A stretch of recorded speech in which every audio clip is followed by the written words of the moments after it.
Magandang araw sa lahat ng mga kaplastic natin dyan, sa lahat ng sulok ng mundo. Nandito tayo sa Croydon. At for today's video, isa-share ko sa inyo kung paano magkaroon ng bahay. Or gusto nyong makapag-may-ari ng bahay dito sa UK. So tara, let's go!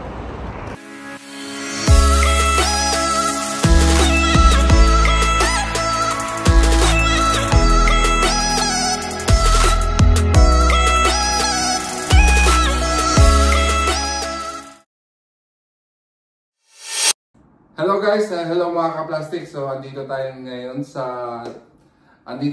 sa bahay ni Ashley. Yan, si Ashley.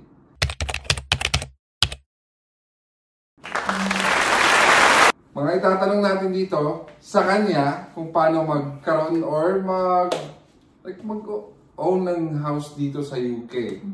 So ano bang unang dapat gawin? Mga steps para magkaroon ng bahay dito sa UK? Kailangan ba maging like British citizen ka dito para magkaroon ng bahay o hindi? Actually, hindi naman. Bali, madaming factors para makakuha ng bahay.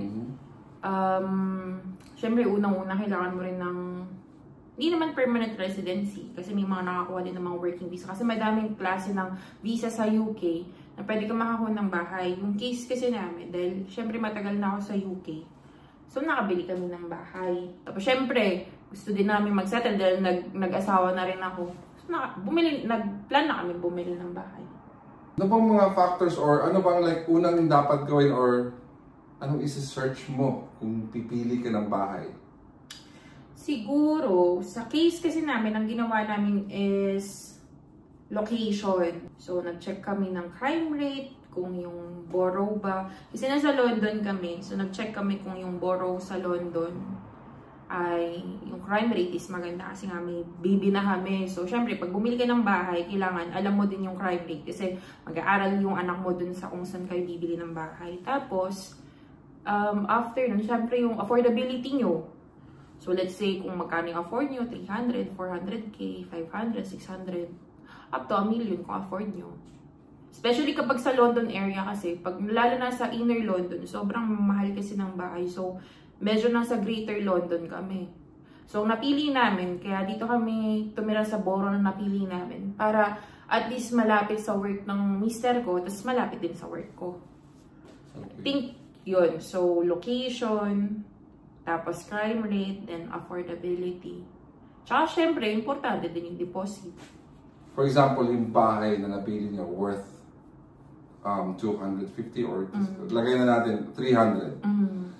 So like anong like unang babayaran or anong like give me the steps na lang kung paano para makakuha ng bahay dito sa UK. So let's say 300,000 yung target ko na bahay. Kung joint kayo, so kunwari mag-asawa kayo, so joint salary times 4.5. Yun yung maluloan nyo sa, let's say, sa broker or sa bangko. So, kung ang sweldo nyo is 100,000, joint kayo ng misis nyo, kung 50 kayo ng misis nyo o ng partner mo, times 4.5, which is around 450. So, yun yung maluloan mo sa bangko.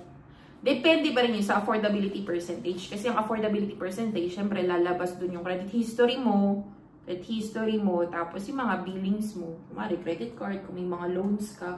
So, syempre parang mag-a-adjust yung loan na makukuha mo sa bangko, tsaka yung kung magkano talaga yung afford mo. Kasi ika-calculate naman yung kung sino yung about sa mortgage advisor. So, it's either na broker or bank ang kukuha sa inyo. So Ashley, sa ano naman, sa deposit? Like, magkano kailangan na pera na kailangan mo ipalabas for deposit? So actually, especially sa UK, alam naman natin na yung law is nag-change talaga every now and then. Nung sa panahon namin, 5% yung dineposit namin dun sa bahay na kinuha namin. Pero ngayon, I think, nag-iba na yung scheme. Pwede ka na mag-deposit ng 1%. Talaga? Pero sa case namin, outright kasi yung sa amin. Kaya 5% yung dineposit namin. Not bad naman, diba? Yan, so deposit at yun na, yung mga documents. So ano yung mga kailangan? Sa case namin, ang hiningi lang sa amin ng mortgage advisor namin, 3 months deposit, payslip na 3 months din, proof of address. Yun lang yung hiningi sa amin. Tapos, tinanong sa amin kung ano lang yung mga outs namin, yung mga direct debits namin for affordability percentage. Tapos, kailangan, kasi kapag key worker yung isa sa inyo, may mga mortgage advisor na binibigay for free. Parang, siguro parang ano na lang yung parang incentive na lang na, kasi key worker ka, so binibigyan nila ng free I think, kasi dapat kung hindi key worker si Lawrence, magbabayad pa kami ng 500 pounds sa kanila, on top pa nung sa solicitor's fee. So, ayun, dahil key worker, so binigyan kami ng free sa mortgage advisor. Normally, yung mga developer kasi meron na silang parang, ang tawag doon, parang meron na silang ka-tie up na mortgage advisor. So, parang it's either na ikaw yung pipili ng mortgage advisor mo o sa kanila na kasi parang may mga incentives silang binibigay. Solicitor din, meron din atang, kasi sa case namin, yung developer namin, may ka-tie up na silang parang solicitor at saka yung mortgage advisor. So doon na lang instead na sa labas. Wala na less hassle lang. Oo, pero Ash, about naman sa solicitor. So magkano ba yung solicitor's fee?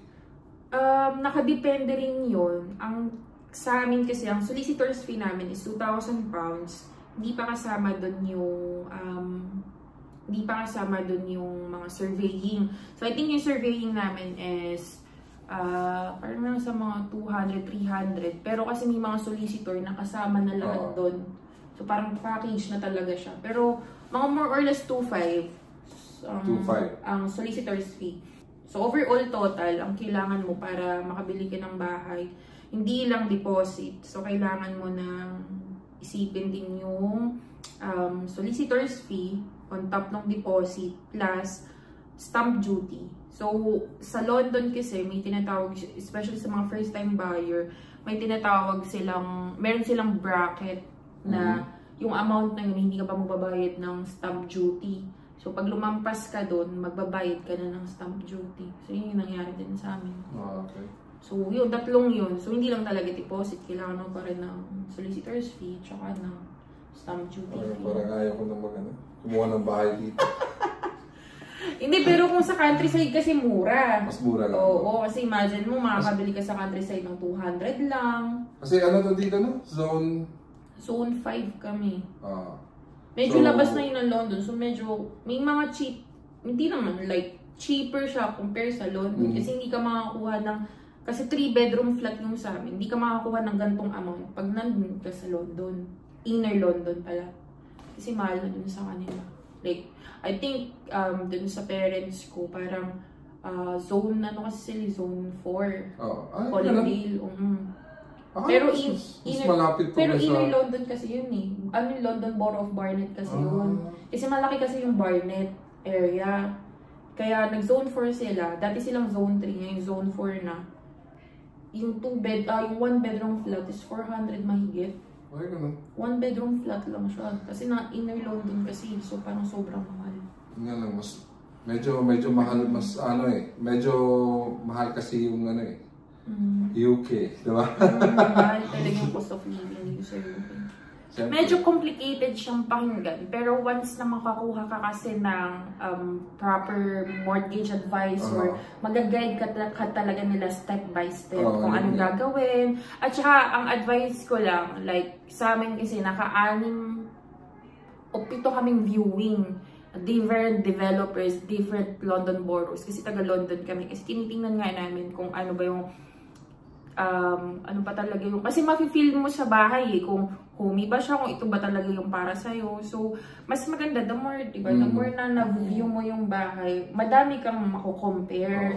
Tsaka, syempre, nakadepende na rin yung sa budget mo, makikita mo rin yung surroundings kung bet nyo ba yung gano'ng surrounding. So, it's a bit complicated, pero hindi naman siya, straightforward siya once ma-explain sa inyo. So, I think, depende talaga yun sa preferences ng tao kung gusto nilang kumuha talaga ng bahay o kung worth it ba sa kanila, ganun.